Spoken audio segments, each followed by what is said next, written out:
Hey guys, how's it going? So the DLC for the new patch is out, and gonna just give me a moment. Let me check that. Is my stream live? Hey guys, how's it going? Okay. Sorry about that. Hey Panoptic, thanks for dropping by. Trisha Spencer. Who else is here? Takal. Is that how you pronounce it? Takal or Taka? Okay, so like I said, the DLC dropped a couple of minutes ago. So they replaced the music, and I think the QOL should be in the game already. Just give me 1 second.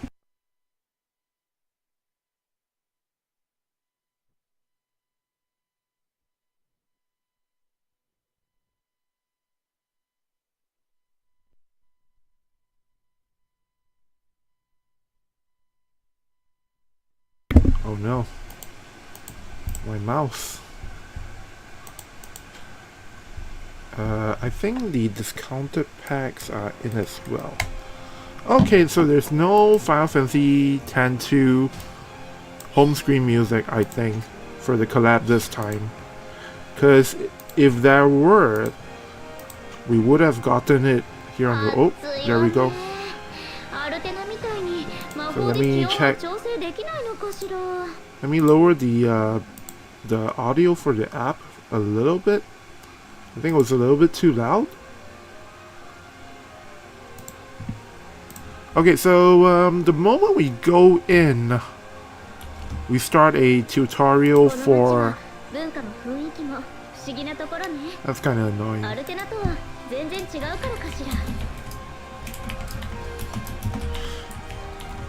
Yeah, so the moment we log in, we have a tutorial for the commander abilities. And we're gonna take a look at how that works. Mons, King Mons. Okay, so do you want to hear an explanation on how commander abilities work? Yes, I do. So I think there's a really cool thing about commander abilities in that I believe it actually makes it easier to form the ideal arena party. So it actually should probably affect arena somewhat. Okay, so it says here that you can use this slot here to select the commander you want, which will give you commander buffs and commander abilities. So, commander buffs are just like the party abilities on your vision card, and they are also limited. They have conditions like elemental, units belonging to certain elements or certain weapon types. So once those conditions are met, the buffs will be applied to the corresponding units. As for commander abilities, they are basically buffs that occur in the battle after some specific conditions have been met.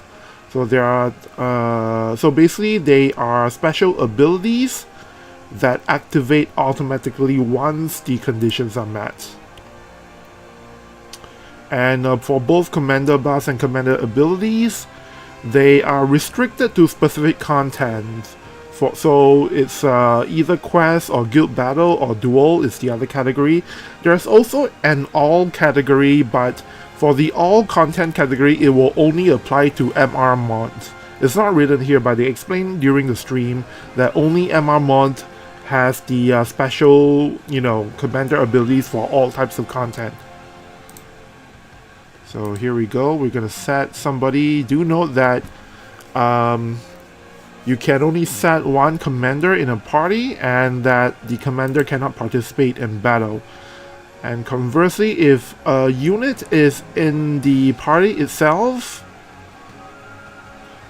so you can actually set the commander to be the same unit as who you have in the team. But if you do that, the commander abilities will not activate. The commander buff and commander abilities will not activate. Alright, So that's pretty much it for the tutorial. Just a recap. I mean, these are the same slides they showed to us during the stream. By the way, how is the audio level? I forgot to check with you guys on that. Hopefully, well, game music seems to be a bit too loud, I think. So I'm gonna turn it down a little more. And just give me a moment, let me double check a setting real quick. Almost forgot to turn off my alarms. Crispy Imp says good luck. Panoptic says, so is it a permanent function? Yes, it's a permanent function. You can, it will be something that is applicable to everything moving forward. So we'll come back and take a look at all these later on. For now, I just want to turn down the audio a bit more. Seems to be still too loud, I think. Okay. Okay, I've kind of gotten better at reading the meters nowadays. So, the problem is that for the background music in Water Visions, for the home screen music, right, it kind of varies, you know, in terms of volume, so it's hard to adjust for it. And then you have to wait for the character voices to come in as well. But I think it should be alright now. You guys let me know later. Marimo asks, is the is the YRP growth any good? We're gonna check that out in just a bit once the companion unit is out. So do you guys want to see the kit review first, or do you want to see me poll first? I can do it either way since I'm committing to Yuna regardless of whether or not she's good. But I do think that based on what they told us and based on expectations, I do feel that Yuna is probably going to be quite relevant for a long time. Oh, so we finally have the FF-102 music come in. I didn't actually play FF-102 before though, so you guys will have to explain a lot, you know, to me in terms of if we're seeing something specific to Final Fantasy X-2. Wait a minute, hey, Hiroki! No, I mean Hirono, where's my producer presence? I thought we were supposed to get like 5,000 visual or something. It's not in yet. I think I have to get out of the main... I have to go back to the main menu in order to get it sometimes. Okay. Panoptic says can hear you clearly. German Pagdato says pull, pull, pull. Alright, we shall do that right away.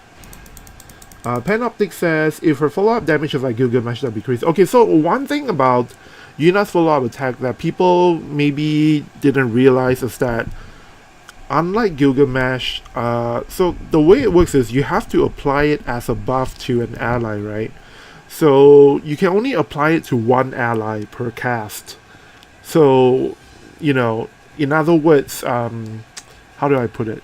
It's not going to be as easy to use as Gilgamesh, because Gilgamesh follow-up attack can, you know, happen for either ally, it doesn't really matter. But Yuna's one is target specific. Once I get Yuna, you guys will understand what I mean. I'll show you guys what I mean by that. I do not actually think Yuna's follow-up attack is going to be as strong as Bard's or Gilgamesh in terms of damage. The really strong part about it is the re-raise removal ceiling. That part is really good, but outside of that, for damage, I'm not really expecting... in terms of damage, it's actually slower than Gilgamesh because you have to apply to one unit and then only that unit can trigger the follow-up attacks.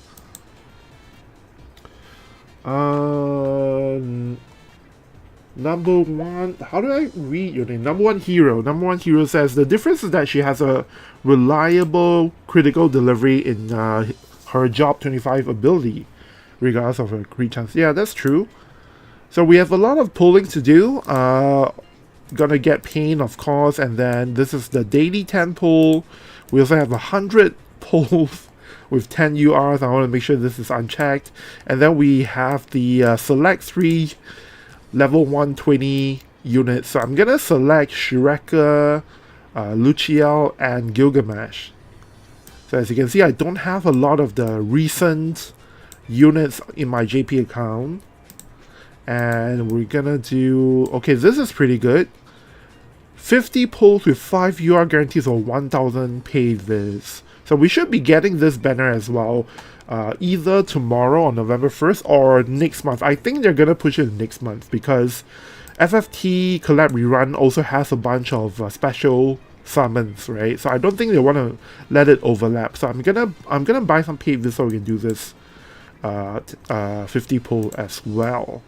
So Yuna standard banners, I believe. In JP only for collabs, right? We do have the 10% thing. So it's not a... So every time you pull, right? If you don't get a UR, the meter goes up by 20%. I think. Yeah, there we go. 20%. So I think it's slightly better than global versions in that sense for collabs. But we're not going to pull on that banner anyway. So doesn't really matter. What I'm really interested is this one actually. Because you can get lucky and just get Yuna. So I think I have to... Oh my gosh. The damage. I think I have to get 5,000 paid viz. Because I want to pull twice on this. Oh crap. I'm gonna go broke, you guys. Oh. What do? I didn't plan this in advance. Well, we'll kick things off with... Let's see here. Well, since it's FF10 I don't quite mind. And the thing is, I'm probably not going to go for Riku on this account. But you know what? I'm going to see if I get lucky first. So maybe I don't do the 2000 paid viz pulls. Let me buy some paid viz first. So in the meantime, so during the collab, during the anniversary, they refresh all the paid packs with bonuses, but as you can see here, the rate is still pretty bad. It's worse than global version. So I'm gonna buy a paid pack for some. Let me change to my BRB screen. Let's not go too crazy at the beginning. Let's go with I don't wanna spend too much money on my JP account because you know I'm gonna be dropping all that. I'm gonna be buying all the pack H for global. So okay, I think it's safe to change back now. So I bought enough for the 50 pull, but I'm hoping I get lucky with Yuna and then I don't have to buy the 2k paid viz pack. Alright, so let me just get the ticket and then we are off to pulling. Whoa, this is pretty nice.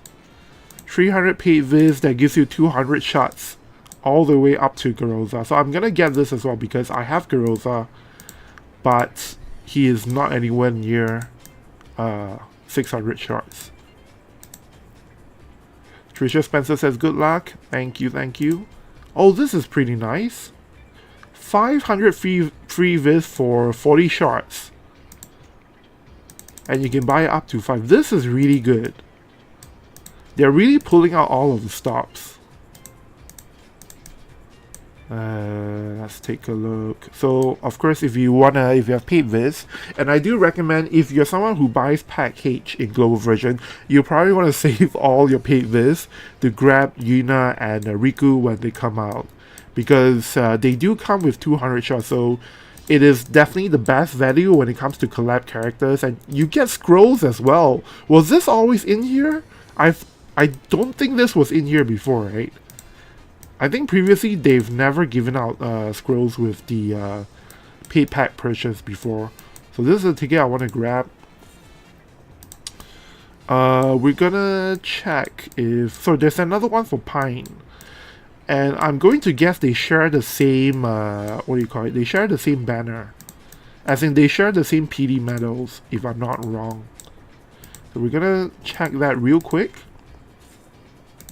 For me, for my JP account, my plan is to grab both Yuna and as many of the vision cards as possible, starting with the YRP vision card, as you will probably need that if you want to run Yuna. Okay, so let's see if it's confirmed. Alright, as you can see here, Paine is on the same banner as Yuna. So what happens is I should get the 10 pull for Paine, because if I do 10 pulls on the Paine banner, it actually contributes towards the PD. So I'll grab that later. But like I said, I'm going to hope that we get lucky here. I think that's pretty much it in terms of the things we need to check normally, right?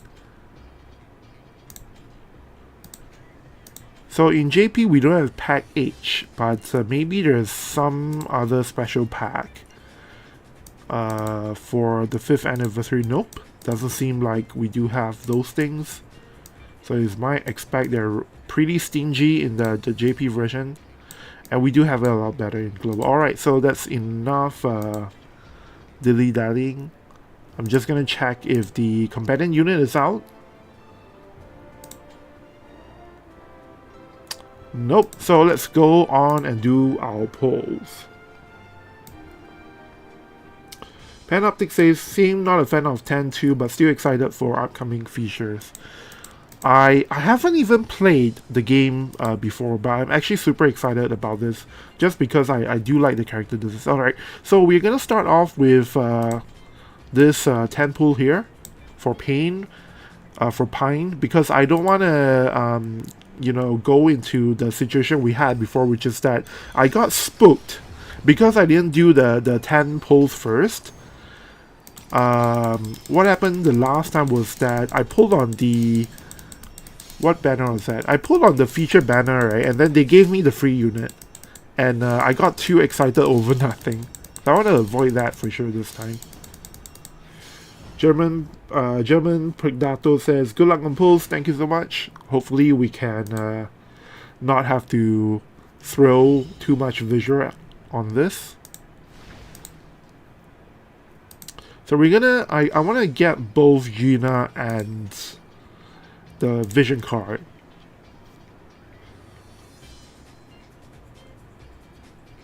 And we will start with the Yuna 10 pull first. Wait, where is it? Where is the standard Yuna banner? Can't even find it. Oh, there it is. Alright, so here we go. Okay, I'm waiting for my clock to reach 45 seconds. No, okay. So, not sure if you guys have heard this before, but there is a rumor that the way that Unity programs calculate RNG, right, is that it's all based on time code.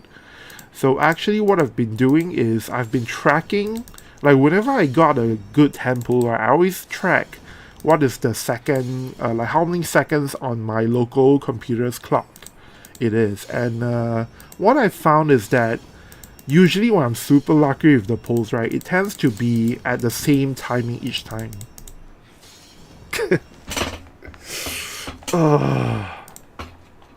It would have been it would have been super cool if that was Yuna right there. Yeah, but even though that didn't work out for us here, I still do believe in that jinx, in that you should always try to pull at the same timing each time in terms of the seconds count. So let's go for the 10 step up. I mean the 4 step next. So once again, I'm gonna wait a few seconds until I see a number that I like. 11, 12, 13, 14, 15. Okay. Okay, silver.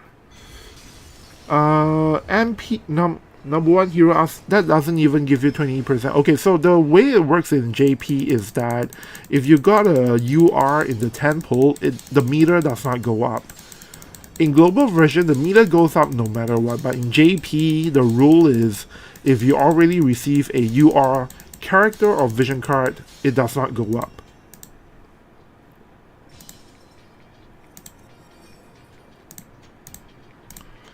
Okay, so next time code 7, 8, 9. Okay. Okay, so we're not that lucky today.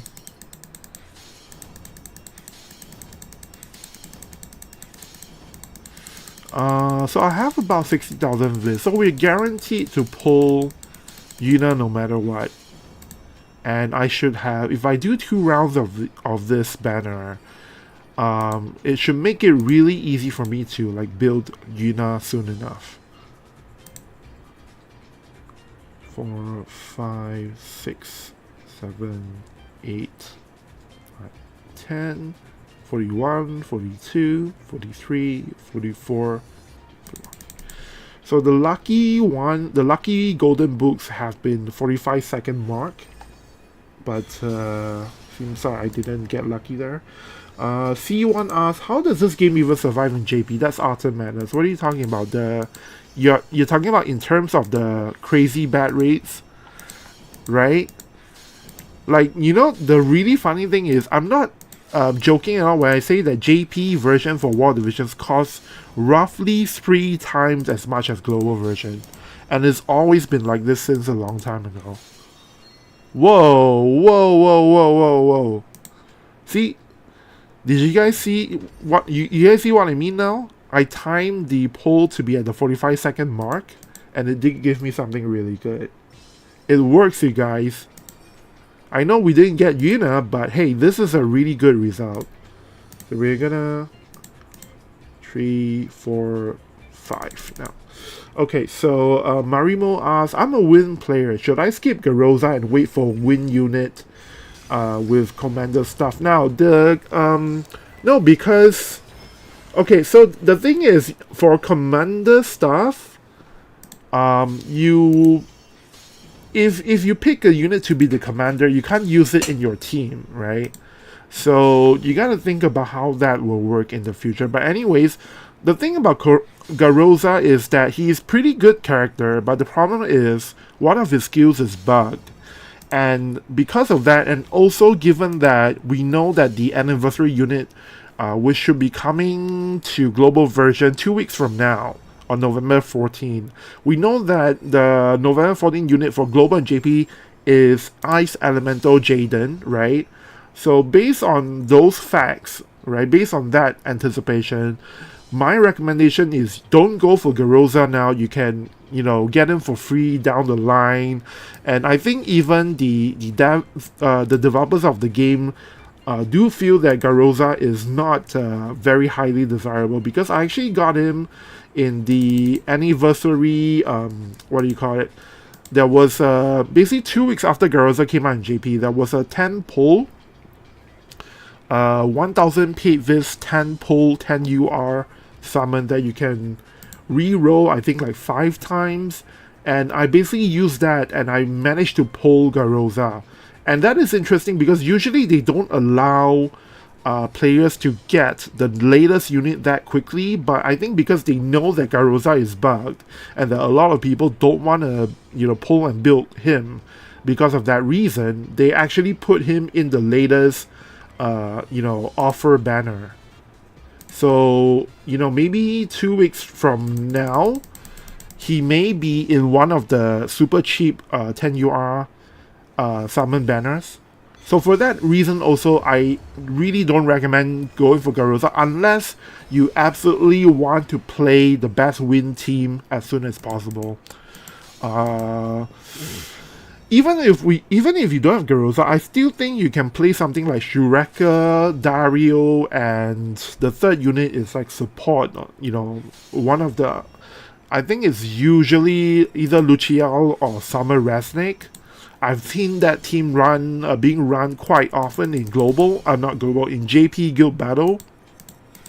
So you could just play that if you're a win main, but of course the best possible win team you can make at this moment in JP and also in global as of tomorrow is going to be Shureka, what's his name now? Shureka, Garoza, and either Dario or Duran. So I think it's up to you. Personally, I wouldn't recommend it. Save all your viz for, Jaden. I think with what we have learned from the history of this game is that anniversary units tend to be busted. So even if you're win main, I would recommend just holding off. Let's see what Jaden is made of. If it's really good, maybe just get him and start building an ice team with Jaden and some other units. If not, you can save up for FF10-2 stuff, as well. So there will be a lot of things coming in the next few weeks. So I don't feel like you need to pull for Garoza right now. Hope that helps to answer your question. Bigundal asks, what's Garoza's bug exactly? Okay, he has one of these moves that is a guaranteed hit. 7 range is like a cross-shaped move. Guaranteed hit that breaks barrier, and that also gives him a 3-turn barrier. The problem so when his skills were released, right, we all thought that, hey, this skill is really good because you can just make Garoza keep spamming it, and then every turn he gets to regenerate a 3-turn physical barrier, right? But as it turns out, because yes, we did it, guys. So I'm just gonna sorry, I kind of killed the hype by talking about it. But okay, so for Garoza's skill, because what it does is it breaks the enemy's barrier, is a guaranteed hit, and it also gives him a 3-turn barrier. As it turns out, the AI is such that as long as Garoza still has that 3-turn barrier, or is it 3-hit barrier? I don't remember. As long as he still have that barrier, he will not use that skill ever again. So he will not repeatedly use his guaranteed hit move, if that makes any sense. And if you know about how the game's AI works, you know that is supposed to be how it works, right? This has always been how it works for the AI. But I guess the designer for Garoza kind of didn't know about it, so they ended up designing a skill that doesn't work as intended. And they actually listed this as part of the bugs. I'll show you guys in a bit. It will probably come out tomorrow when Garoza is out as well. They'll probably list it as a bug. But I don't know if they actually do plan on fixing it, because there's no date given on when they might change it. And also, it's incredibly difficult to fix these kinds of AI bugs, Marimo says, congrats, thank you so much. This time I got really lucky. I've had with the most recent collabs, I actually didn't do that. No, actually I've been quite lucky lately, because I did get Angela pretty much for free, like in the first 10 pull or the first 20 pull. And what is the other one? I also got Garoza. I think XYA I went to PD though, so that was a little bad. That was a little bit bad for me. But for Yuna, we are at 700 medals, so that's like, what, 70 pulls? That is really early this time. It's like the game is telling me, hey, we know you're streaming, we know people want to see Yuna, you know what, we're just gonna give it to you so you can actually build her, and then so you can actually show her off on the stream, So, like you guys know, tomorrow I have another stream as well, and that is when I will be, doing some guild battle stuff on the new map versus FF10-2 characters. So if you want to see that, make sure to come back tomorrow. Just check my YouTube channel, it's already scheduled, so whatever time it says there is when it will start. Okay, so now that we have Yuna pulled, next thing we're gonna go for is the YRP vision card. So once again, I'm gonna wait a few seconds. Before that, let's talk about the I haven't even talked about the TMR. I don't even know if it's any good. Dolan says, can you use mock medals for Holo vision card? Yes, we should check that. we should be able to do it right now. The update for the Holo Vision card thing is supposed to be today. Yes, you can use it for all your stuff already. It's already here. Super nice. So if you saw my community post, I've stated before, it's basically, you know, 1 medal for the first 10, 2 medals for, you know, 10th to 20th shard, and so on and so forth. So basically, it'll take you 150 stars to get 50 shots, and then after that, every single shot will cost you 10 stars. So in global, it's super cheap because you will only need maximum 600 vision stars for any of your Holo Vision cards, but in JP it's like 1000 something because we don't have bingo boards. And I believe the Halloween Vision card, if you got the Halloween Vision card in JP, you can exchange for it, but it's going to go away 1 week later. So I think what's going to happen is in global version, if they're only implementing this next month in December, then unfortunately the Halloween Vision card will not, you know, have the benefit of using vision stars for, you know, whatever shards you're missing. Panoptic says, man, I was banging on him to counter Earth Evade, but it looks like it's not gonna be effective if you can't spam that ability. Yes, and also Riku has, you know, guaranteed hit nullify, so, you know, with that as part of the kit, you know, you're not going to be able to counter her with Garuza anyway. But with that said, with Shureka, if you have a max reincarnated Shureka, I think for the standard team I'm using without any special luck vision cards, Shureka is pretty accurate. You can build her pretty accurate. So if you have Shureka alone, most of the time I think it's going to be quite okay. So like I said, we're gonna pull on the YRP vision card next. 32, 33, 34. So this is, I highly recommend pulling this card because it has agility on it, as well as physical white guard. Crap, I missed the window. I missed the window. Alright, you know what, we'll just take a look at the vision card while I wait for the timer. So agility up 18%, that is super good. Critical damage up 20, which is exceptional on Yuna. So if you're running Yuna, you definitely want to have this. And physical white guard 20. Critical hit rate 15 for dual. Not too shabby. And the rest are just kinda okay. 10% 10% max HP up, 10% ATK up. Vision Mastery is for dual. Critical hit rate up 3. AP obtained up 5%. Okay. Yeah, it's just, you know, just based on the agility alone, that is really good. I really see no reason to skip this card, really, because critical damage up 20 is super good for Yuna. But if you're not planning to run Yuna, right? This card is still good just because it's agility up 18%. Those cards tend to be really easy to use, and you can use it in the main slot or the sub slot, and white guard, physical white guard is always going to be a pretty nice bonus as well. Especially now that we're in a state of a game where AoE resistance and ST resistance are no longer as useful as they were in the past. Latch Hopper says 275. The regular cost felt right. What do you mean? Oh, you mean in terms of how much it used to cost for the normal vision cards? Latch Hopper says, I wouldn't call 600 per VC chip at all. Yes, that's true, but the thing about Holo VC is that if they're non-limited, right, you always have had the option of using your, your vision medals to trade for them.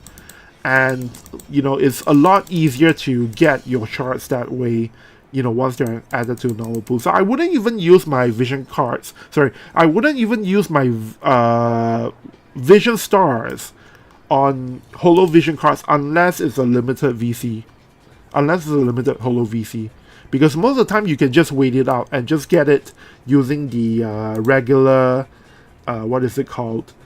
The regular vision medals. That's what I was thinking of. The rate of exchange for that is super cheap, and you get a lot of vision medals just by doing guild summons. So I've never had a problem with Holo VC shards, as long as you are willing to wait. The problem is if you're excited about a card and you pull for it straight away upon release, and you want to use it as soon as possible, those are the only kinds of situations where, you know, it really sucks to, you have to wait. And that's when I would use my vision stars to try and get, you know, to try and get the latest Holo Vision card up and ready for me to use as soon as possible. Alright, so it looks like we're not that lucky with the YRP Vision card. We're gonna do summer polls and try and get her. If not, the thing is, because there is a really long period for this collab, something like 45 days, so you can actually use the daily 50 paid Viz poll to try and get the PD medals that way. Okay, so this is the banner we're looking at. Okay, 6, 7, 8, 9. No. So I'm not going for a Riku on my JP account, mostly because I don't have the tools to run Earth Evade. But still, I'm going to hope to save as much visual as possible, because you know that right after the FF10 collab, you're gonna have another collab at the end of the year, probably a rerun of some kind of third-party IP collab. So it's either Dragon Quest or Full Metal Alchemist. So I do want to preserve as much as possible.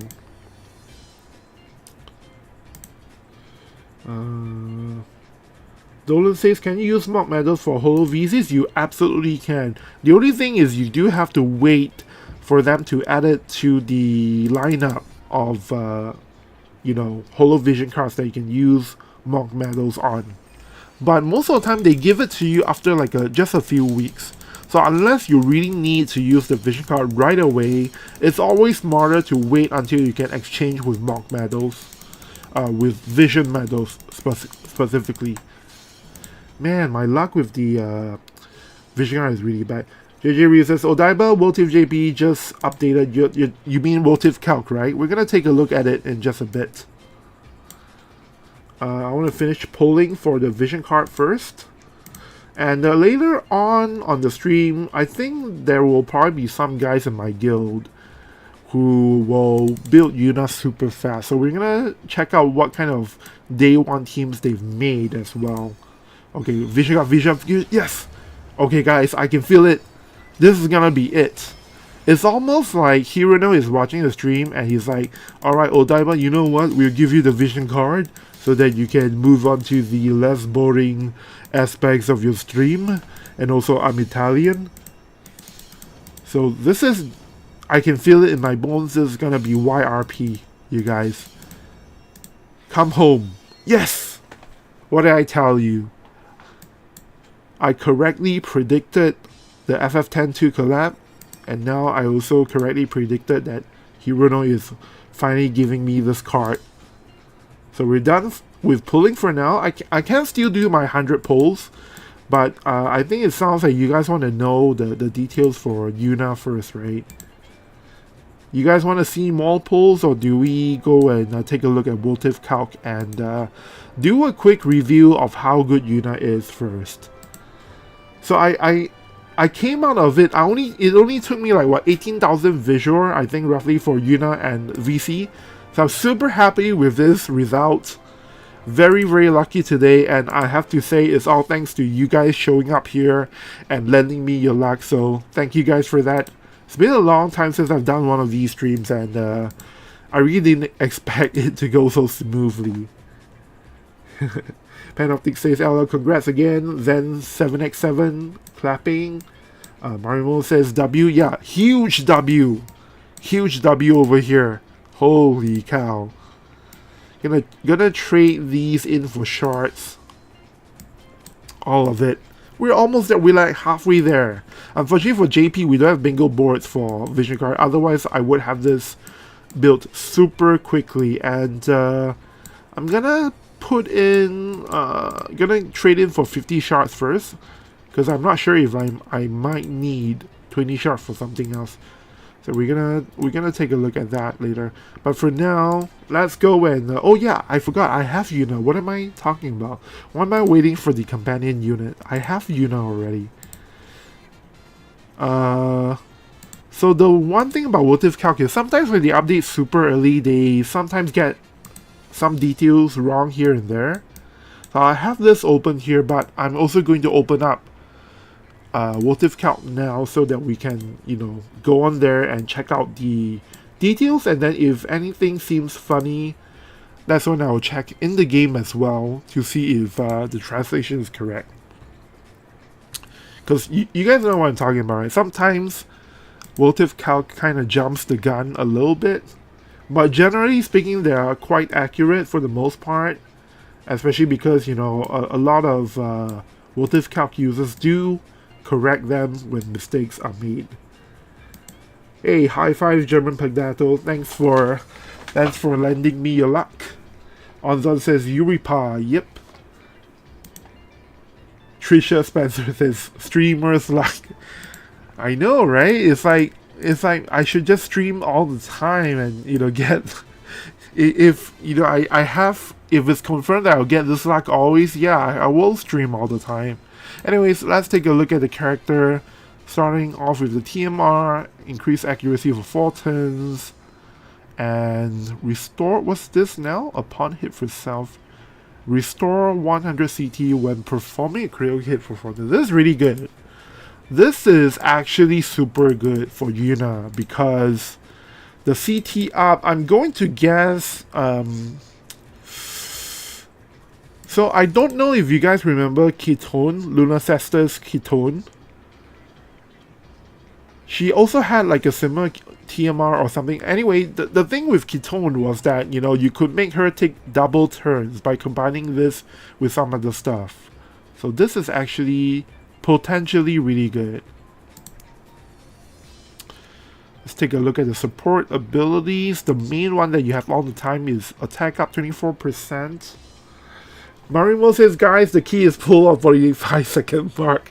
Yeah. Hey, okay, so first of all, I have to clarify, everybody's account is different. So you do have to try and you know try things out and see if it works for you. If not, then pick another lucky number, and maybe for you the best timing to pull is on another second count. But for me, 45 seconds has been the most consistent.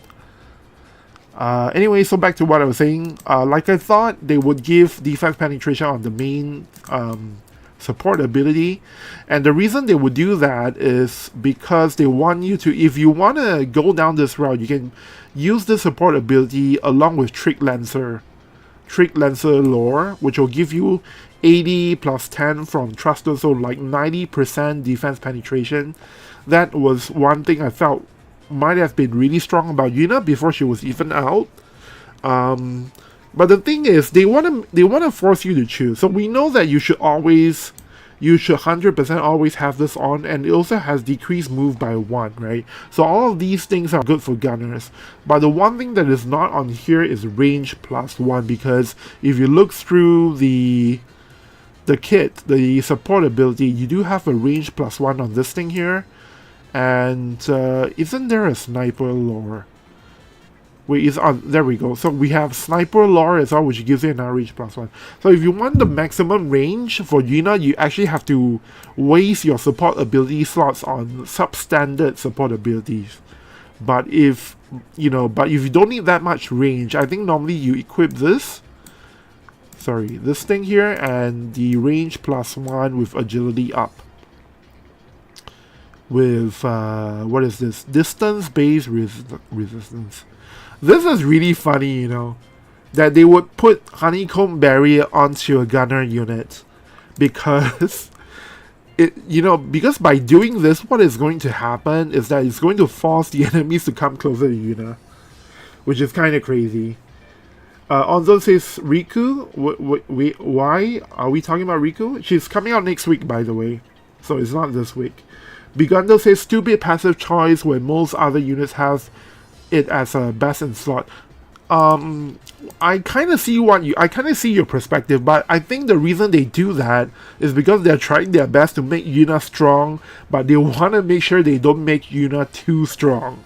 Okay, so that's why they spread out the range +1 and the defense penetration on different slots. But the good thing is they do give you agility and range +1. Like, for a lot of characters in the game, one of the best support abilities you can equip is actually the agility up thing, right? So like for Jum, right, I actually, like for the Great Sword team, a lot of the times you just put the agility up support ability over other things like extra defense penetration and all that, because after I think about 10 turns in the game, you do actually get an extra turn with the agility up. So I do feel that, at least they have done us the favor of putting agility up along with a range +1. And then the honeycomb barrier I don't really care about, because Yuna is probably going to be one of those characters where the moment she gets touched by somebody, she's dead. Probably something like that. So I'm going to run this and the other main kit. Other main ability. This is going to be my standard pick, and then if you feel like you don't need the extra range or you don't need the agility, then that's when I will go Trick Lancer Lore. Or if you're playing Yuna in PvE, right, then I think maybe you might use this for extra damage if the boss enemy has a lot of defense. If you need more accuracy, this thing is here as well, but given that it's an upgrade to bind slow, which I believe means that the range, you get one more range with bind slow, and you also get extra accuracy. But because this doesn't have range +1, I don't think you would ever sacrifice it for this. So anyways, with the range +1 here, and then on the dream ability is increased block rate, and what is this? This is white guard, right? AoE white guard. So it feels like, so on her kit, the only range +1 you get is from the support ability. And then she has a buff that gives her +2. So altogether, all of her skills, right, for the most part, this is a range 7 skill, because the range normally is 4. You get 2 from the buff that she gets on her main, one of her main buff abilities. And then you get 1 more from support. So every single skill we look at here, if it's Gunner skill, we gotta do a +3 to it. Number 1 Euro says, it's honestly June tier versatility, and she even gets to nullify statuses. And they just slapped 2 extra range into her kit after telling everyone, nah, she's range 6. No, I think usually she's range 7, because she has a lot of her attack skills is range 4. She does have a range 5, which is one of her main abilities, but I remember looking at the kit, you see here, like, this thing is range 4. 1, 2... So she has a few range 5s. Release Shot, and the main one, Multi-Burst, this is a range 5. But Peel Shot is range 4, and I think there's one more I saw. Limit Burst is range 4. This is the buff. And also the low AP move is also range 4. So, yeah, she's range 7 to 8. Let's just put it as she is range 7 to 8. And then for Sniper, this is the skill you want to have. Oh, yeah, this is now an important one. You're probably going to run Sniper Subject on Yuna most of the time because of Barrier Break Arrow. Let me translate it to English. You will run Sniper Subject for Barrier Break Arrow, which is a range 4 move, extended by 3 range. So she's a range 7 Barrier Break character, which puts her in the same class of characters as Exia, as Garoza, Safer, and who else? Who else is a barrier breaker? Long range barrier breaker. She's the same type of character as those characters. Basically, you want to have a super long range barrier break character who can also, if you're running like Summer Wrestling, is going to protect your barriers as well.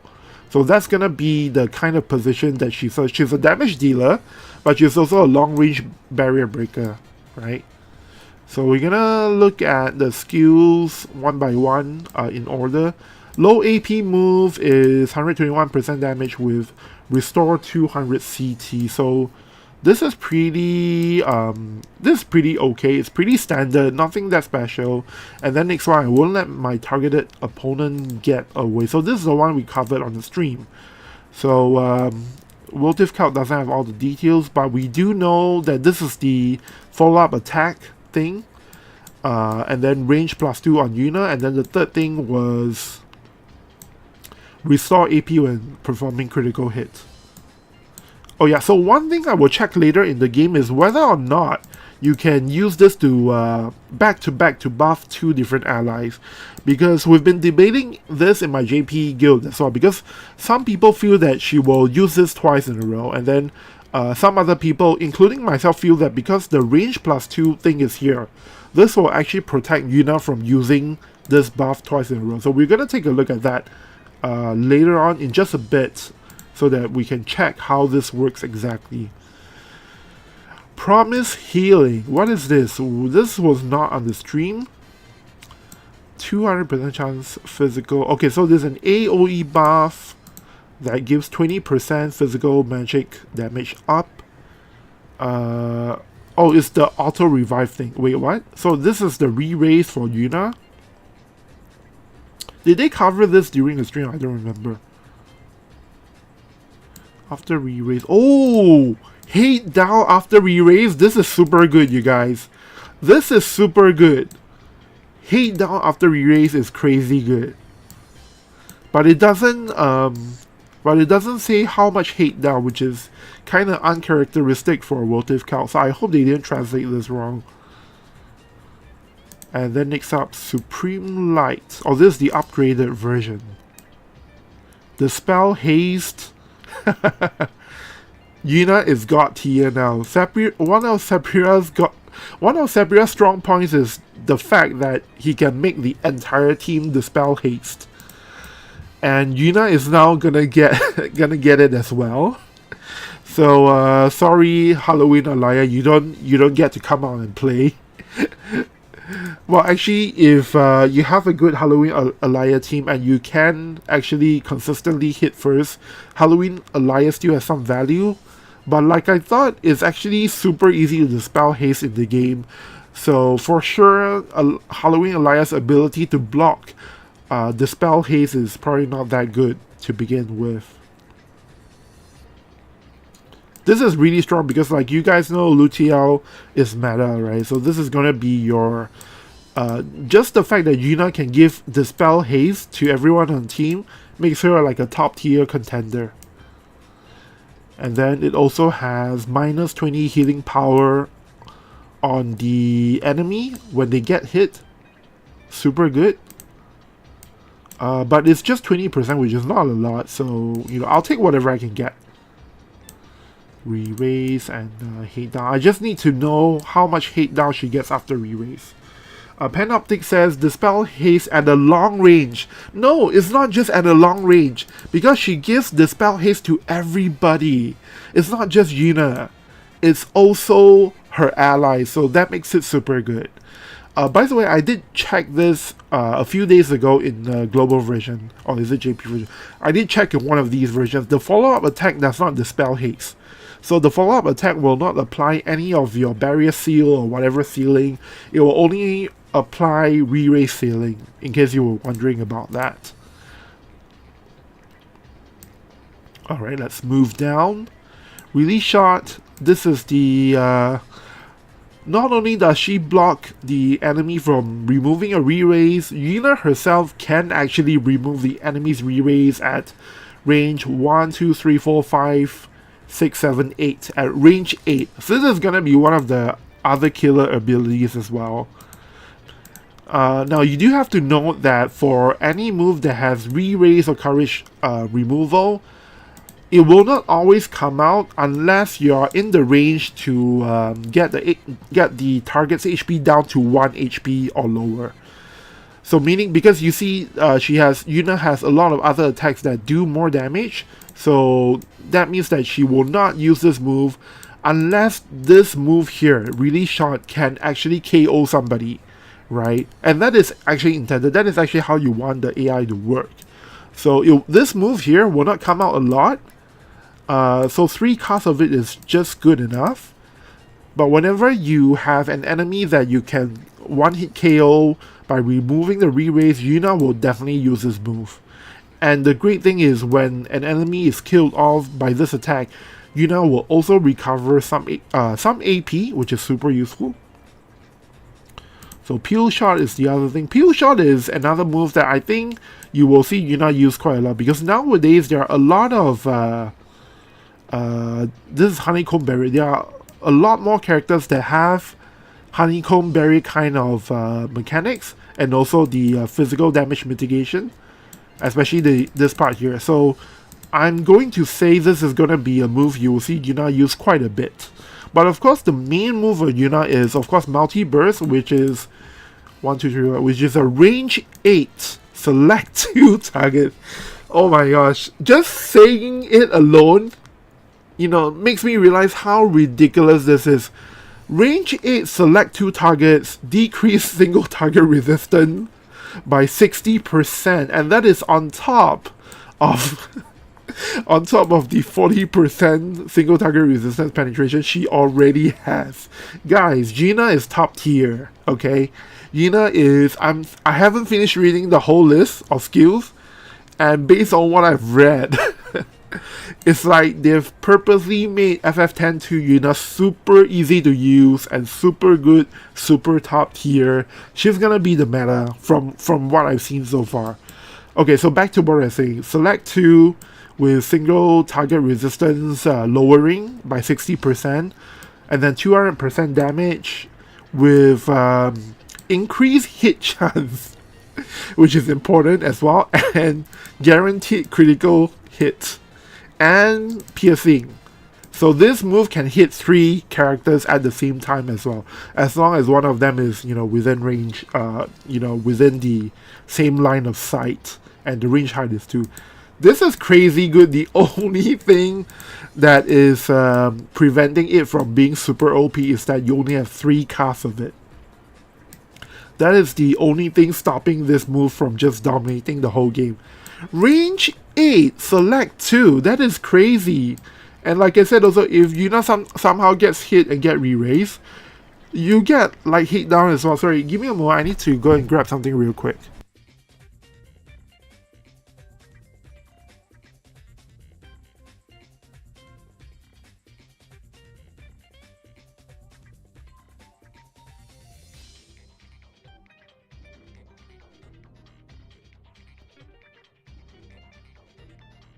Okay. Dolan says, piercing on top of it. Damn, yeah, I know, right? It's broken. Well, it's not really broken, but it's definitely one of the best abilities in the game. Super easy to use. And then for her sub job, Gunner, she gets another select 2, but this is range 7 select 2, which is still pretty good. Still absolutely really good.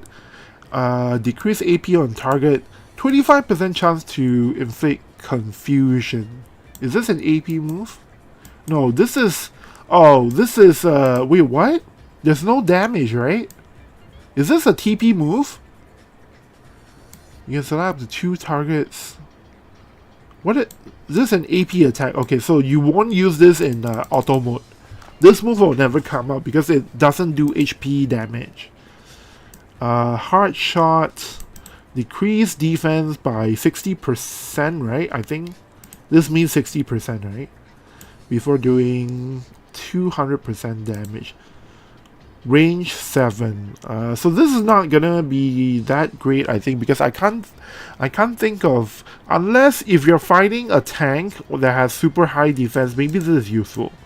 But for for auto PvP, I feel like it's definitely a waste to be equipping this sub job just so you have access to this, because this move here, Dual Confuse, is never going to come out unless you are no, actually it's just never going to come out.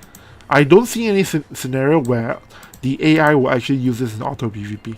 So we're gonna never use this. Usually the sub jobs, the main sub jobs for most characters is actually intended for manual play, because that's where they slot in these kinds of abilities. For manual play, for PvE. So like I said earlier, most of the time you do want to run Sniper, which has aiming. I'm curious about whether this aiming here will be able to stack with the main Yuna buff that gives you +2 range. Because if you can do that, this is going to be super good, but we have to check if it stacks. Slow shoot is okay, low AP move. You actually probably want to have this instead of the main job low AP move. 16 AP as well, yeah. So I think I will probably... I guess it depends on... because that one actually increases, or rather makes Yuna's turn come up faster, so... I guess you will have to think about which one is better. And then aim, arm shoot, disable, range 7. Okay. So this is another low AP move. In fact, actually, if you use Sniper, right, and you leave arm shoot on, this is going to be the lowest AP move that she will sometimes use to finish opponents off with. But only if, they don't have re-raise for her to remove. Target share is not going to be something you will turn on. You will just probably turn this off all the time. Paralyze Trap is a TP move, so never use it. Yeah, so basically, Sniper, you're really equipping it only for Barrier Break Arrow. And then aiming, we'll have to see whether it's useful or not. And then Slow Shoot, Arm Shoot, again, depends on what you want to prioritize for your low AP move. But generally speaking, everything else you just turn off. Trick Lancer. I don't think you ever run Trick Lancer on Yuna, but if you do, it will be because of Binding Thrill. 1, 2, 3, 4, 5, 6. Wait, is this extendable? Is this extendable? No, this is not extendable. I believe on WOTV Calc it's indicated by the plus sign. Okay, so because she's a gunner, she has no use for Binding Throw when it comes to long-range attacks, unless you really want to immobilize somebody, and 50% is a lot, but I don't think Yuna is I'm not sure if Yuna is a status ailment character, so we have to look at that. Melly has the same thing, and I sometimes do turn it on if I know that it can actually, help me win the fight. But there are a lot of situations where you turn it off as well. So looking at this list, there is absolutely nothing you need on Yuna. So I don't think why you would... I don't see any reason to use this sub-job at all. Hate down after re-raise. Okay, so -6 hate is incredible. She gets to attack for 3 times before you can actually target Yuna. That is super good. And then when you KO somebody, recover AP, it's 15 per enemy, so you can recover up to 30 each time. That's really good as well. Quick Trigger was covered on the stream, increased missile attack resistance penetration 30, 240% damage, and increased CD. So this is one of the weak parts of her kit. You won't actually, you will actually see this used sometimes if, let's say, the enemy has a lot of missile attack resistance. But I think most of the time she will go straight to multi-burst. So she'll end up using this and release shot and peel shot most of the time. And then limit burst, you like halfway through, if there's only one target nearby, then that's when she uses her limit burst. Overall, like I said earlier, I think Yuna is a top tier character.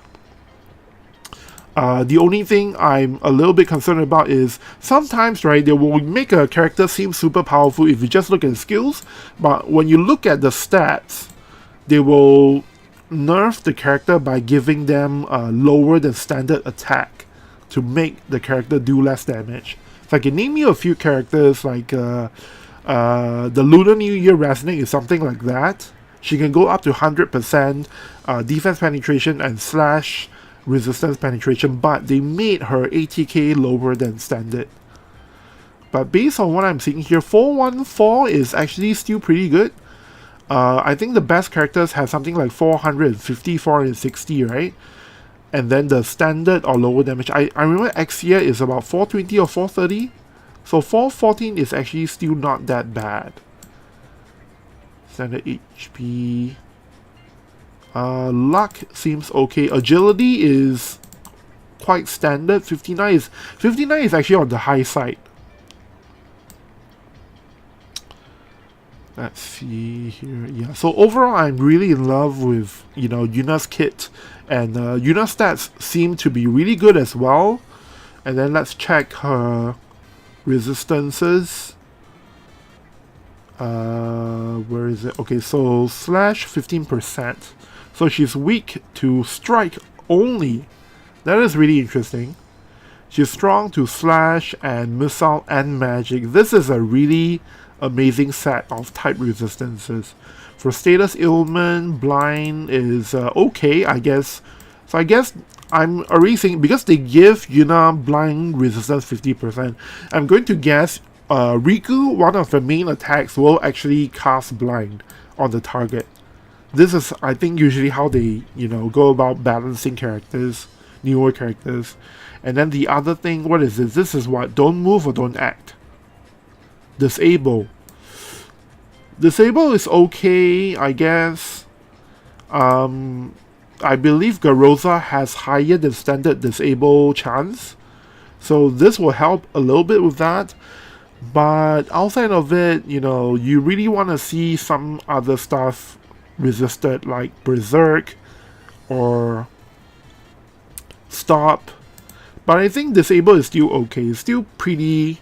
It's still not too bad. And, you know, considering that Yuna is supposed to be a character that, you know, will probably die straight away when she gets hit, I think this is quite okay. And I think that's about it, right? Is there anything else really important about Yuna? Number one hero says, notably Cloud also got frostbite resistance at a period of time where Gilgamesh was extremely prevalent. Right, thank you for bringing that up. Yes, this is exactly the kind of thing you need to look out for. Weirdly enough, for Yuna, they decided to give her blind resistance, but right now, in the current meta, there aren't really a lot of characters that, you know, rely on blinding enemies to you know, win the fight.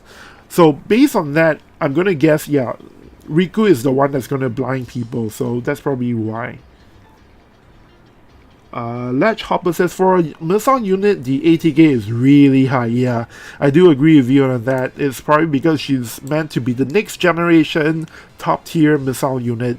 Yuna along with Jaden, and they've said on the live stream previously that the way they go about designing and balancing Yuna and Jaden is that they want to make sure both of them play differently. They want to make sure both of the characters stand out, and one of the ways they've done that is to make Yuna a physical gunner, whereas Jaden is more of a magical gunner as usual, right? And I'm going to expect that they are going to have... So because Yuna is a single target attacker, I'm going to guess Jaden is going to be an AoE gunner, right? So that's one of the ways they will usually try to distinguish between different characters coming out at around the same time.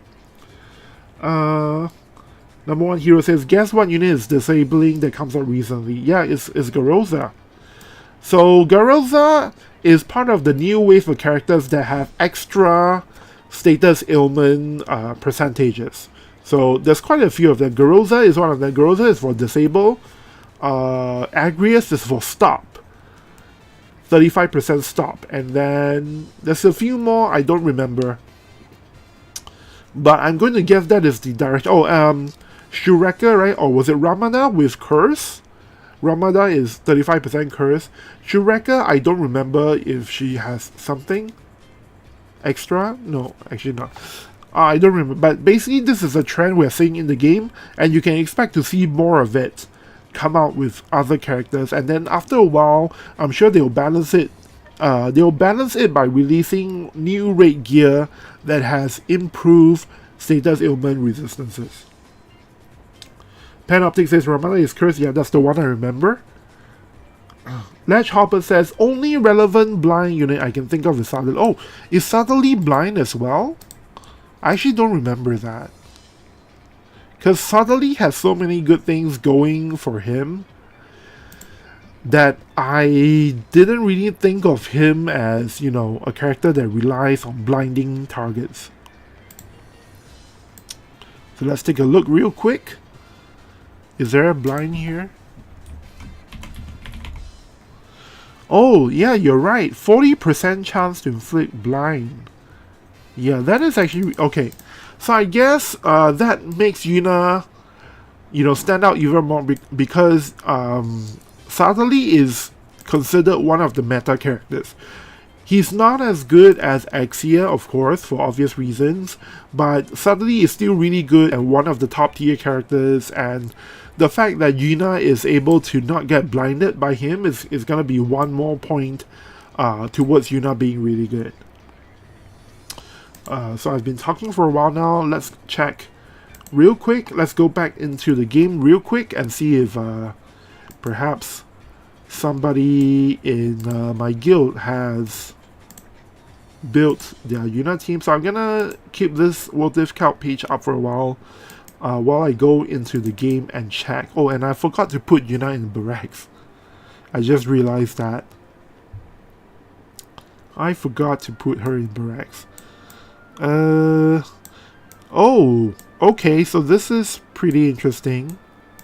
So in guild battle, you also have the commander unit thing, and we're starting to see some people equip MR Mont now, which is kind of jarring, but you can also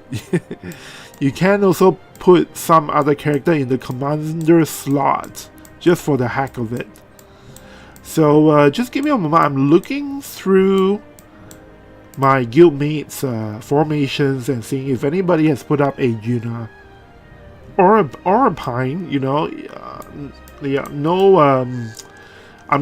I'm definitely not gonna discriminate against Paine. So if she's up here, I would definitely love to test her as well. Unfortunately, it seems like it's too soon, too early. No Yunas spotted at all. So I guess instead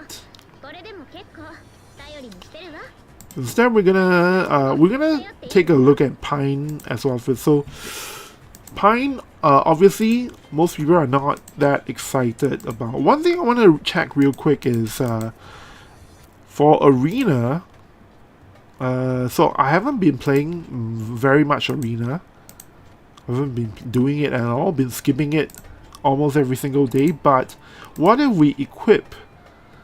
Oh, okay. So you can only equip characters that have commander abilities. Unfortunately, I was thinking that now that you have this one extra slot, and the way that they explain the Grand Arena rules is that if, let's say, let's take a look at the bonus units. So let's say you have Agrias here, right? But normally you would have to put Agrias into your team in order to get the bonus. But now that there's a commander slot, the way that they explain it is if you put Agrias in this slot here, it will actually cover the bonus for the entire formation. So then you will no longer need to run Agrias in the main formation. You can run any unit you want and just put the bonus unit right here in the commander slot. That was how I thought it is gonna work, but unfortunately it seems like you will only be able to do that with characters that actually have commander abilities. It does mean that moving forward, for the next character that comes out with commander abilities, right? Whenever a new character comes out after that, you can always just put that new character. So you don't even need the character to be level 99.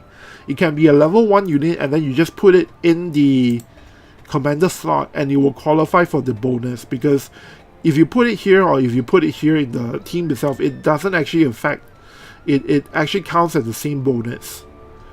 So in the future, what's going to happen is you're going to see in Arena, right, everybody will just run all 3 units, you know, whatever makes the most sense for the Arena team, and then they'll just put the newest unit that is on bonus, you know, here in the commander slot for the maximum bonus.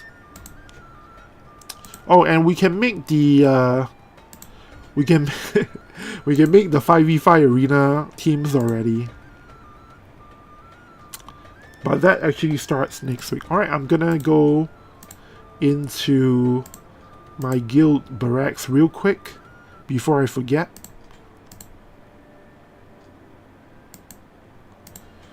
Let's see here. Gonna swap out this guy for Yuna.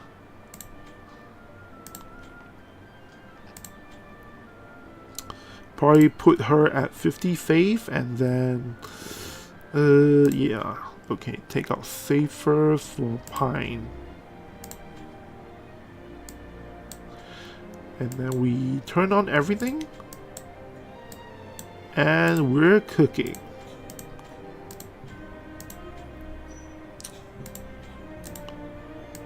Alright, so I think I'm gonna stream a bit more, and to sort of cover Paine's full kit, and we're gonna, I still have pulls to do as well. I still haven't done my 100 pulls, 100 free pulls. So I'm gonna go in and take a sip of water. So in the meantime, you guys let me know if you wanna watch me do the pulls first, or do you wanna go through Paine with me first before we do the summons. I'm gonna have to swap out my home unit as well, and listen to, you know, Yuna's voice on the home screen. So I'll be right back. Just gonna go and grab some water real quick.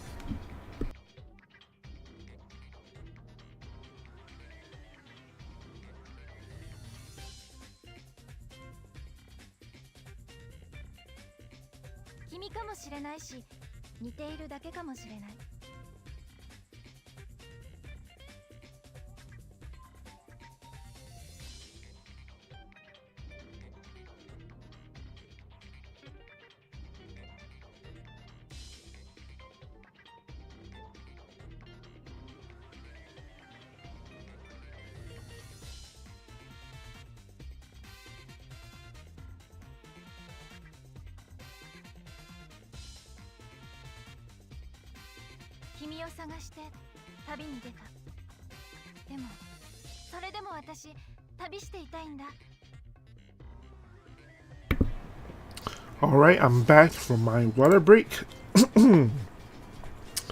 And KLK says 5v5 arena, any chance for a demo? Unfortunately, as much as I would love to show it to you right now, the 5v5 Grand Arena will only open from November 4 onwards, so even if I wanted to, there's no way I could test it for you. I'm really curious about how the, you know, AI is gonna work actually, like how the buffing and all that would work in a 5v5 situation. But we have to wait for next week. German Pegdato says, try the 120 level UOC pool. Yes, we should do that. So, okay, so it seems like everyone is saying do the pulls first. So we're gonna go and do that first. Dolan says, nah, pulls first.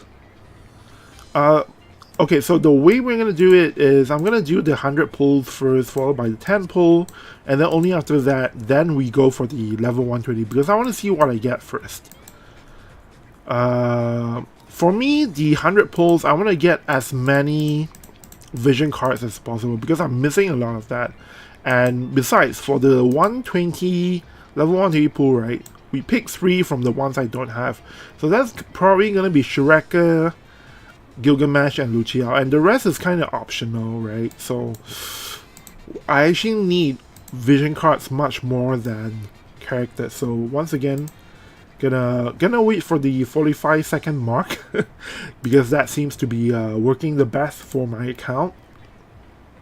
Still quite a bit of time away. And then after that, of course, we're gonna do this thing here as well to try and get lucky. Okay. I actually missed the moment, but we're gonna pull on it anyway. KL says, I really hope Global will get a select free 120 units later.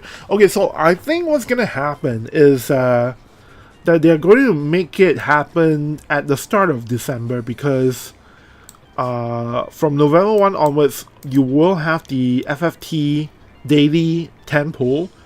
Of the 10 pulls there, one of the slot is guaranteed to be FFT shards, 20 FFT shards, and the rest will be nice summons, right? And that will run for an entire month. So I think they don't want to stack the 5th anniversary summons together with FFT. I think they'll spread it across 2 months. $41, $42, $43, $44, $45. Alright, here goes. Axia says next week they could release 3 level 9 OC UOC VC banner. I don't think they would do that, because if they're gonna do that, they would have announced it on the JP live stream. Okay, let's see if we get anything good. Not too shabby, because it's a relatively new unit. Okay, I kind of spoke too soon. Getting crap now. Cost 70. Well, you know, it's not that I was expecting much from the... Whoa, this is not too bad. But I don't actually need more Balnier shots. Oh well. So it looks like I don't get anything good. But hey, you know, early on we already got Dark Titan from one of the Yuna summons. So that's actually already super good, right? I mean, it's really nice if they could give me some extra vision cards to play with, and then I can show you guys how I would normally use my vision stars and what is the other thing? Vision medals to upgrade my Holo vision cards super quickly for use right away. But I think, you know, I think they feel like the game has given me too many good things earlier on, you know, with Yuna and Yuripa vision card coming in within short notice. No PTs for either of them. That's actually a super good result. So I guess I shouldn't try and push my luck. With that said, we do have a UR here, so hopefully it's something I'm missing.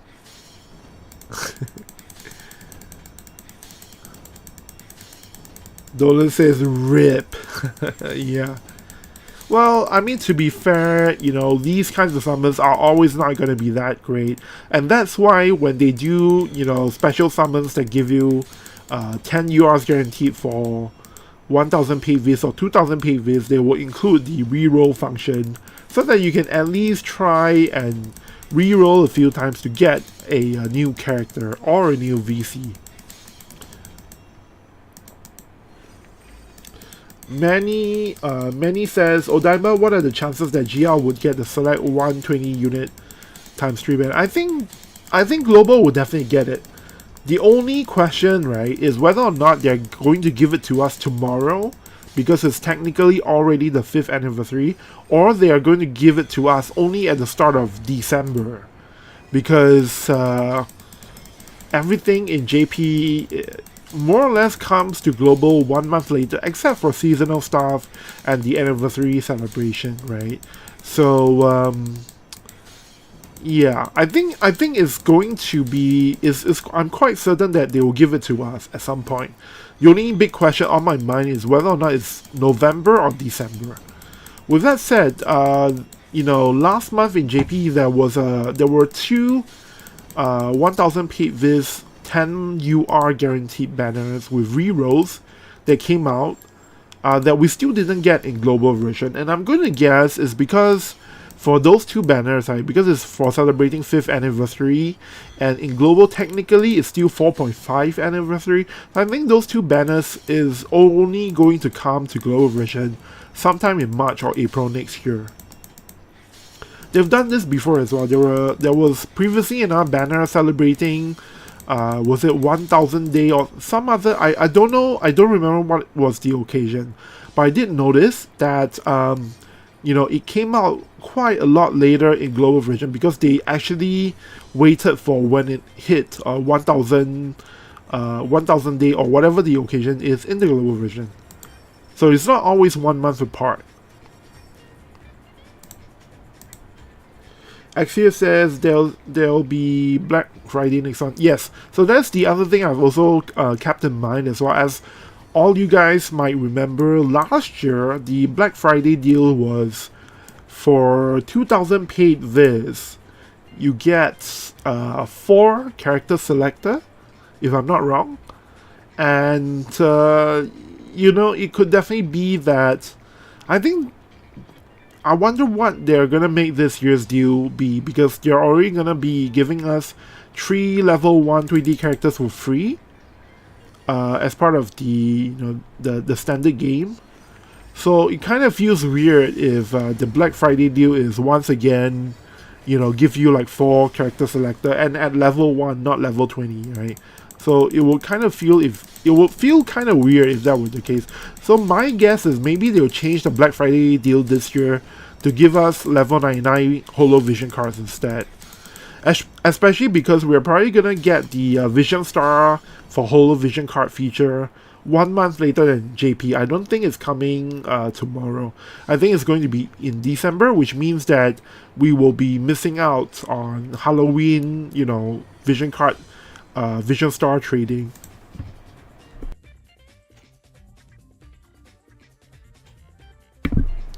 Alright, so next up we're gonna do the 1000 paid viz banner, and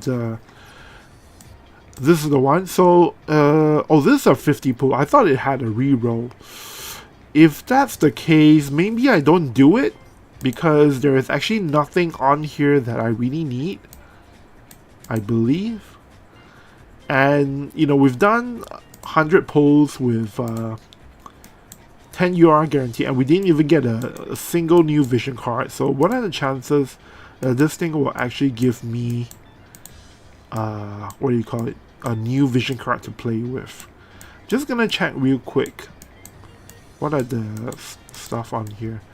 I think it's up to Shrek and so the one thing I'm curious about is if this thing includes Cactuar. Because if it does, then it's kind of worth to roll on it and see if you get lucky. Oh, it actually does. Sabutenda.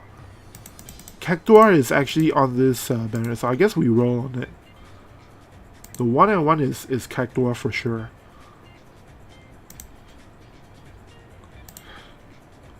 $53, $54, $55, $56, $57, $58, $59, $0. Okay. Dolan says, I wonder how the comeback bonuses is going to be, not gonna lie. Yeah, I think on November 15, if you don't really care about pulling for Jaden, what you can try and do is, you know, stop logging into the game, and then 15 days later, come back to the game when FF10 collab is out, and I believe you will probably get 100 free pulls on Yuna. You know what, I'm gonna check later on with a sub account, and I'll update you guys on my community post on YouTube. So if you go to my YouTube channel, go to the community tab. Once I've confirmed whether or not we do get 100 free pulls on Yuna for the combat campaign, I'll post it over there. Starlight Elena, that's not bad. I could always use 40 more shots for Starlight Elena. Like, she's no longer meta relevant, but hey, she's still a really fun character. And I use her a lot in PvP. So I don't mind at all that we're getting 40 more Starlight Elena shots. Starlight Elena is one of those characters where I don't actually trade in her extra shots in the JP version. I don't trade in her extra shots for Rainbow Mind Spears because there is always a chance that if she gets better, if she gets good, and makes a comeback, I do actually want to have Starlight Elena shots there for me to reincarnate her if she's meta relevant again. And Panoptic says ME3 for her is coming out though. Yep, that's right. So that's what I'm waiting for. Hopefully it's gonna be not bad. But by the way, I do this for both JP and global version. I do actually keep... Whoa. Holy cow. Suddenly, this is suddenly, oh my gosh! Holy cow! Holy... What luck is this? Holy crap. Suddenly, Yuna and Yuripa all on the same day. And then with the 3 level 120, I have like... I'm back, my JP account is back to meta status. Like, as of 24 hours ago, as of a few hours ago, I have so much, you know, or rather I have so few of the meta characters currently in play, and now I have like pretty much all of them. I still have to build them. I still have to get suddenly up to, you know, 600 shards and all that stuff, but at least I can start farming those daily shards. Holy cow. This is now well worth... Oh, and you get some bonus stuff as well. The only thing I'm missing is this, though, because I have too many Rainbow Mind Spears. But yeah, this is a really good deal. Make sure to save 1,000 paid vids for when it comes out in global. Number one hero says, nice, simply pay. Alright, so now that we've done all of the regular polls, it's time to go in and pick our 3 level 120. So, as was expected, we're still going to go with Shureka and Gilgamesh and Luciel. Wait, just want to make sure I don't own them, right? Yeah.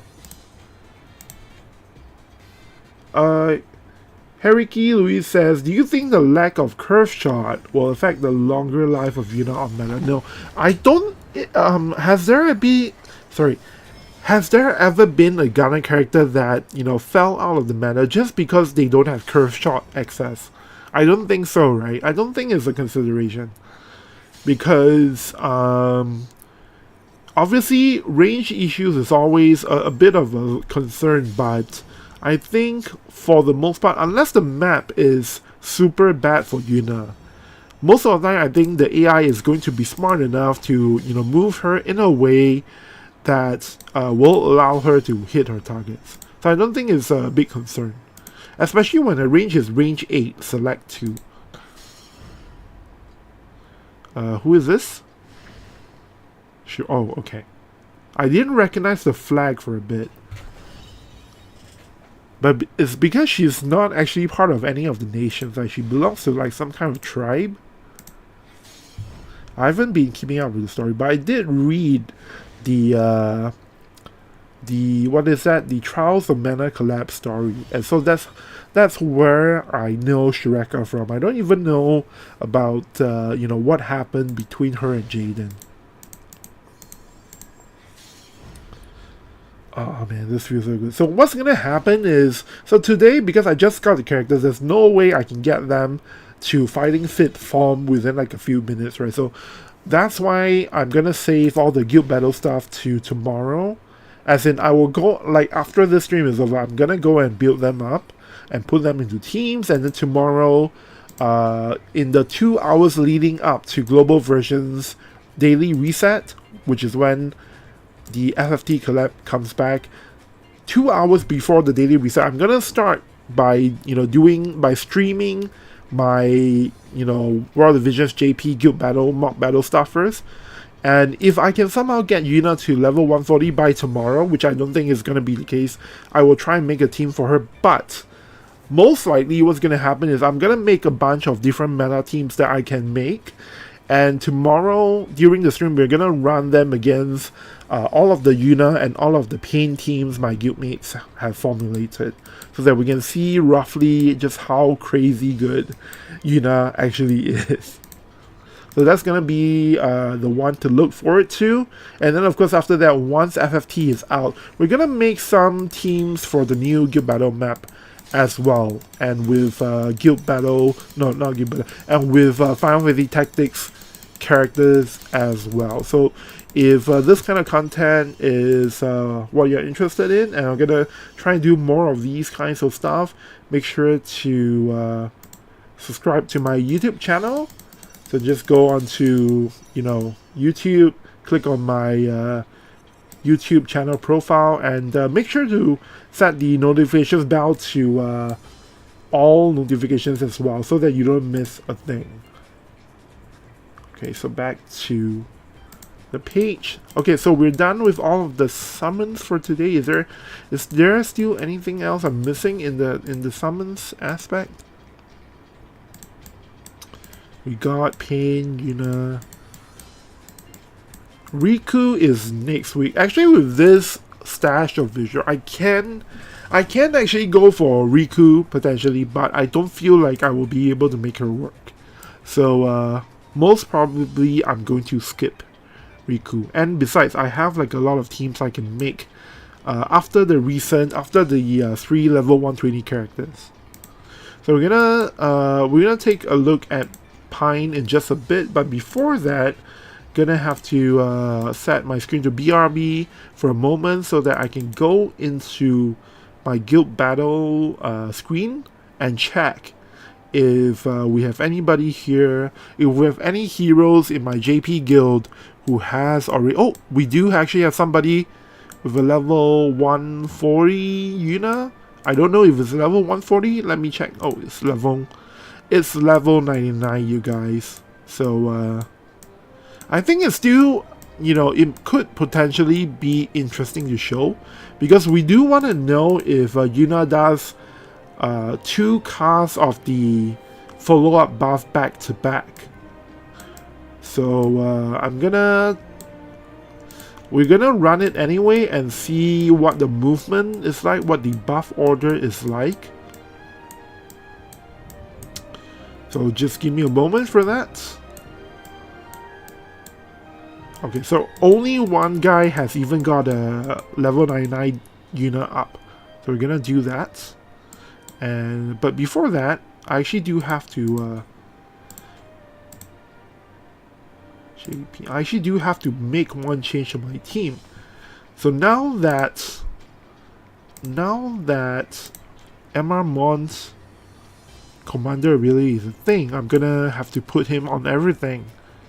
So it seems like the first effect is, so this is everyone gets HP, max HP plus 6%. And then for Earth units only, you get Earth Elemental ability up 6 and luck plus 6%. This is going to help Riku and Halloween Lucio a lot. Next up is the weapon type effects. 5 different weapon classes. So what is this? Sword Warrior, I think, and the Sword Knight, and Axe and Katana. Wait, this is Dagger and Ninja Blade. For all those classes, you do get attack up 6% and reaction block 12. So this is the least useful part of the commander buff. And then for commander ability, okay, it's the same weapon classes as well, which we do not have it here. And basically what happens is, at the start of battle, if the main job is Sword Warrior, Sword Knight, Axe, Dagger, and Ninja Blade, they will get a one-time AP recovery and 5 turns of consume AP down. That's not too bad. But mostly you're gonna put this on all of your teams for the HP up 6%. Alright, so now that we have that equipped, we can go ahead and see how Yuna's movements is like.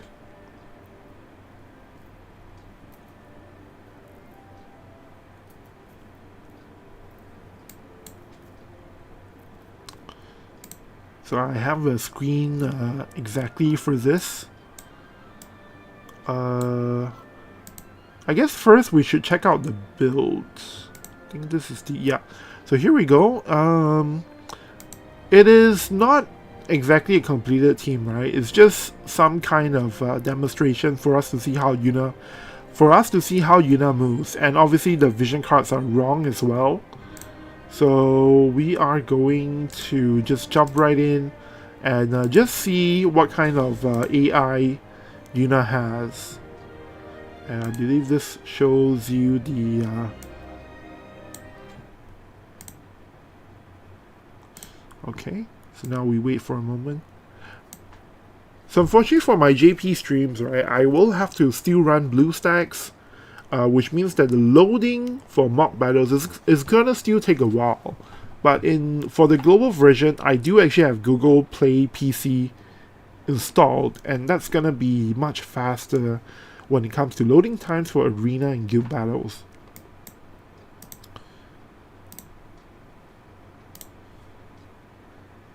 Now, if in the future I'm doing more WOTV JP streams, what I can try and do is, there is actually a solution I've set up in the past where I can hook up my Android phone directly to my desktop, so that I would actually be running WOTV JP directly from my Android phone, but at the same time it's also on my desktop PC, and you will be able to see everything reflected. So that's one of the things I can try and do to shorten the times.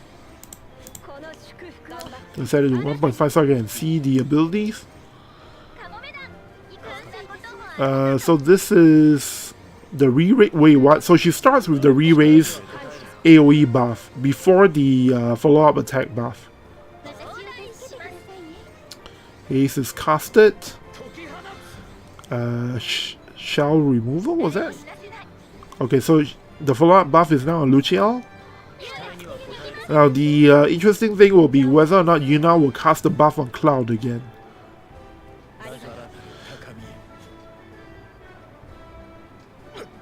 Or I think Yuna will just straight away attack, right? Because she is probably in range to attack. So yeah, she's in range. So unfortunately we can't see. So she used Barrier Break Arrow on June, who doesn't have a barrier. So I really wonder about why that's the choice.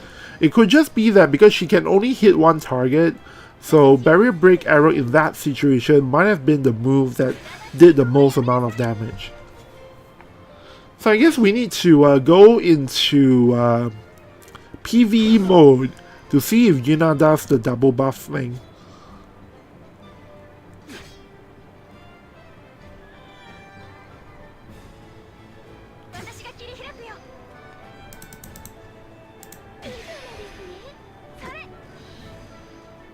Wait, what? Did they win? Wait, what? How did I lose? This is a level 99 Yuna. Okay, I wasn't really paying attention, but if that's not a demonstration of how Yuna is top, no, that's not a demonstration of nothing. But I'm just surprised. I'm just surprised that the level 99 Yuna team won. But then again, this is not like a strong guild battle team. Definitely not on this map. So there's that as well.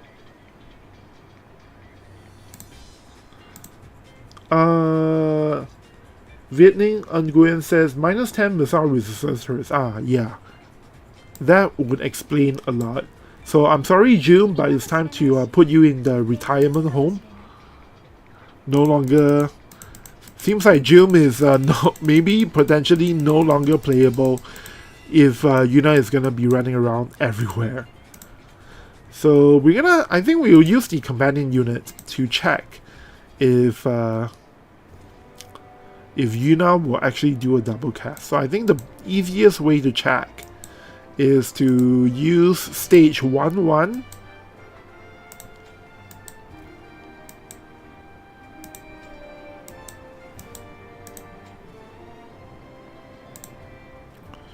And we will create a slot just for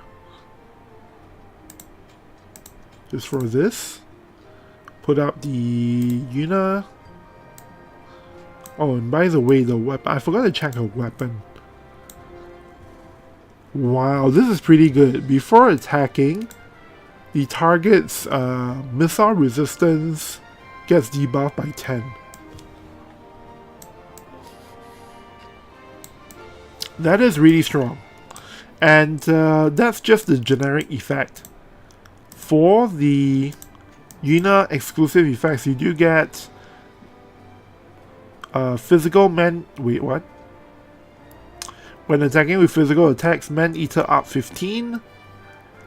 AP consumption down 15. And all ability... Wait, what? All elemental ability up. Sorry, all elemental resistance up 5. Yep. So that's gonna help her... What is that? Endurance by a little bit, but it also means that you probably don't want to put Alexandrite Ring with her main weapon. I think she has enough accuracy to not need that probably, but who knows, right? I have to see the actual calculation for it. Anyways, let's go ahead and put 2 characters on. So that we have some kind of let's just pretend there's like some stereotypical light elemental team, and we'll see if Yuna does a double buff. So what else we usually run for light team?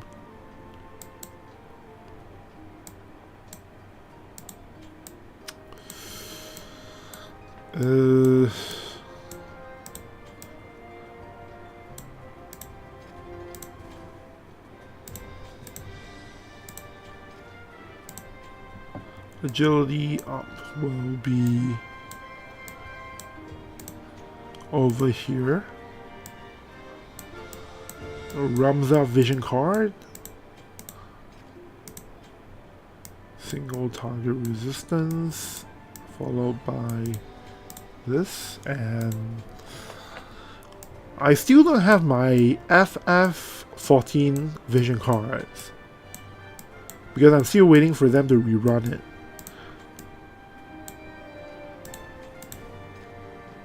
Alright, so these for the weapons, I think I'll just let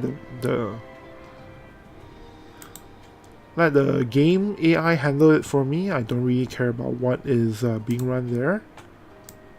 Okay, so we'll go in and see how Yuna prioritizes her AoE buff, or rather her single target buff.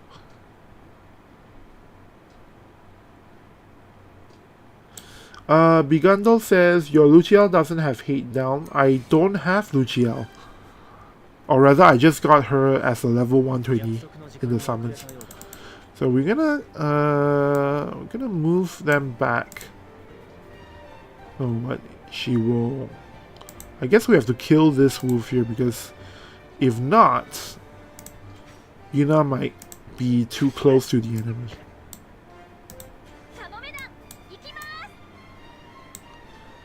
By the way, it was only during the World of Visions live stream recently that I realized that Kamome Dan, or the Kamome troop, actually is something from FF10-2. I've heard of it before, but I didn't actually know that it was part of FF10-2.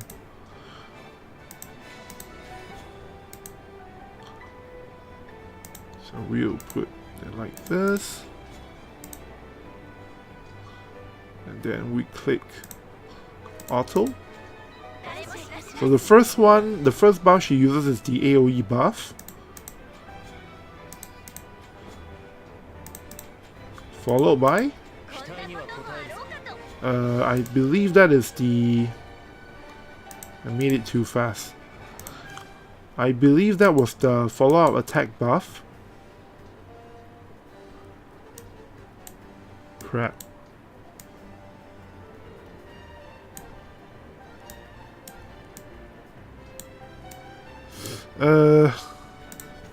Let's check.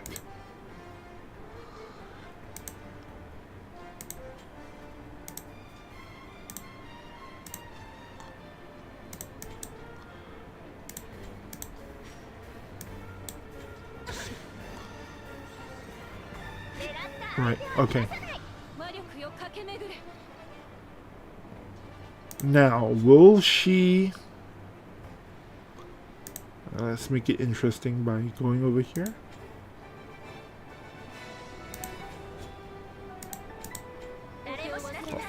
Oh! Yeah, she actually uses it twice. So now, both of them have the... wait, does she... If I attack, does Yuna shoot herself? What happens when I... Okay.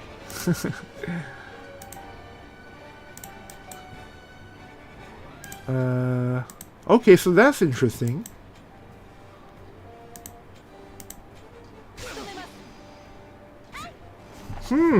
Okay. Yeah, so she uses it back to back. But she only has 2 casts, right? Or does she have 3? Oh, she actually has 3. So I guess in guild battle, you can make it so that she uses 2 in the first battle and then she only uses it 1 in the second battle.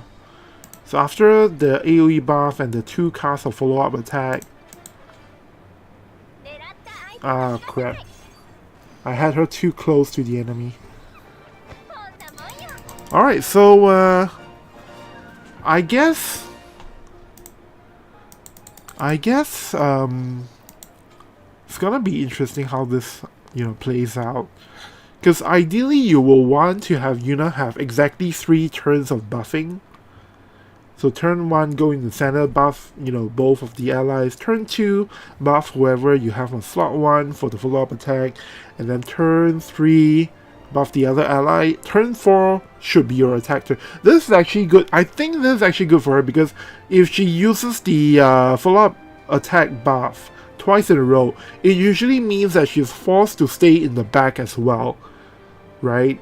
And that way, you can make it kind of easy for her to, not be too out there, and then she can, start bombarding her attacks from really far away. I think this is pretty nice. Only thing is, it's probably going to be hard for Yuna to use a TMR, I think.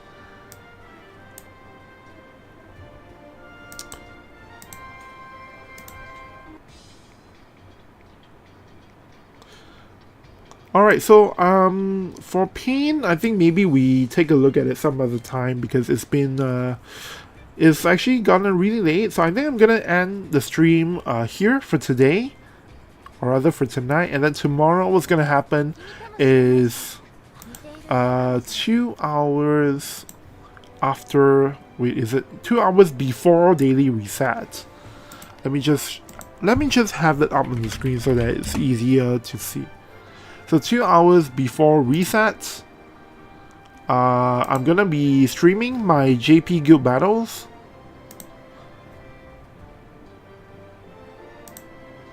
Let's see here. Let me adjust it a bit. Okay, so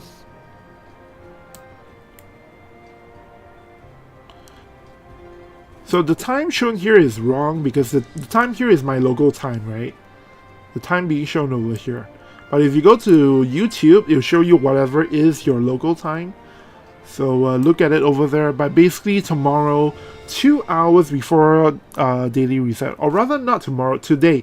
Later today, 2 hours before the daily reset for global version, I will start streaming again, this time with teams for guild battle, and then we'll see what kind of teams we get to play around with versus Yuna, and then after that I will also be making some teams for the global version using FF Tactics units and exploring a few other teams for guild battle as well. And then one day later, the following day, I'm gonna be showing you guys a bunch of meta teams on the new guild battle map for the Visions Global version. So if you are interested in seeing that, make sure to check back.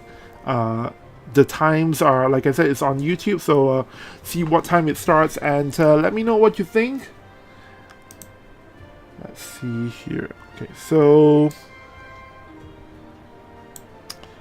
you know what? I'm gonna do one more quick check and see if we have any more Guild Battle teams we get to play with. So I will be right back with you guys in just a bit. I have to put the screen up so that I can go in and check.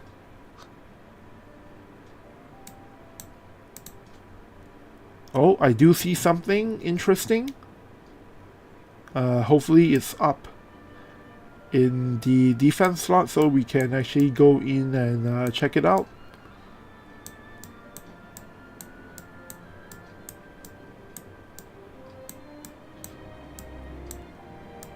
Okay, so I think my guildmate is still testing the team. So I think what I'm gonna do is I'll describe what kind of character he has put together instead, because I don't know, it's probably a work in progress that he's still testing, that he doesn't feel is something that he wants to be shown off yet. But I do actually see a team here that is running Yuna and what is Irvine as well as Melnia, so it's a full gunner team, which I don't know how that's gonna work. Maybe it's going to be godlike, but most probably it's gonna be more of a meme team than anything else. And then I do see a team here that uses that runs safer along with Yuna and the new Fina. So that's something I think might be really good.